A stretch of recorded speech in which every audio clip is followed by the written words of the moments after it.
Hi, I'm Lisa Hendey, author of The Grace of Yes. Have you ever sat after dinner in a beautiful restaurant and finished a great meal with good friends?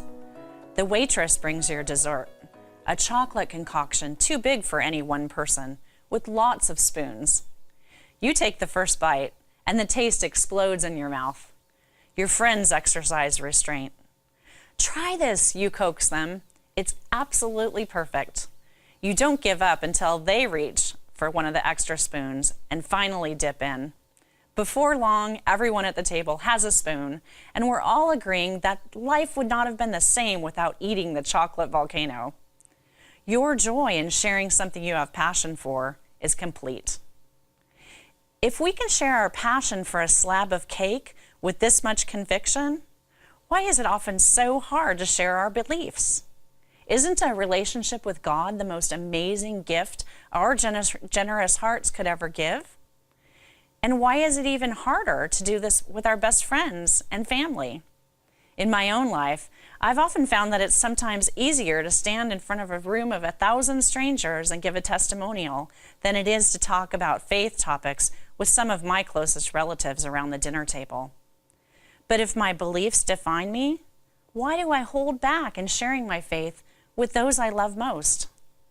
Lately, I've been praying to share my faith more perfectly by witnessing with my actions and with the joy of spirit.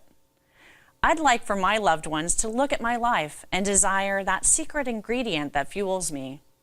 When folks ask me, "How do you do it all?" I want to respond with an utter conviction that it's my belief in God that strengthens me for the challenges I face each day. The 3rd chapter of 1 Peter gives biblical words to this idea. We're called to always be ready to give a reason for the hope we feel, but to do this with gentleness and respect.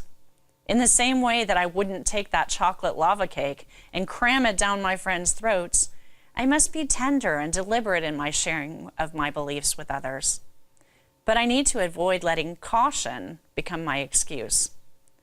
St. Francis is credited with having said, "Preach the gospel at all times, and when necessary, use words." It's our yes to what we believe as Christians that enables us to give our generous yes to the world around us. I'm Lisa Hendey. I hope you find grace in every yes. And for more, visit us at CatholicMom.com.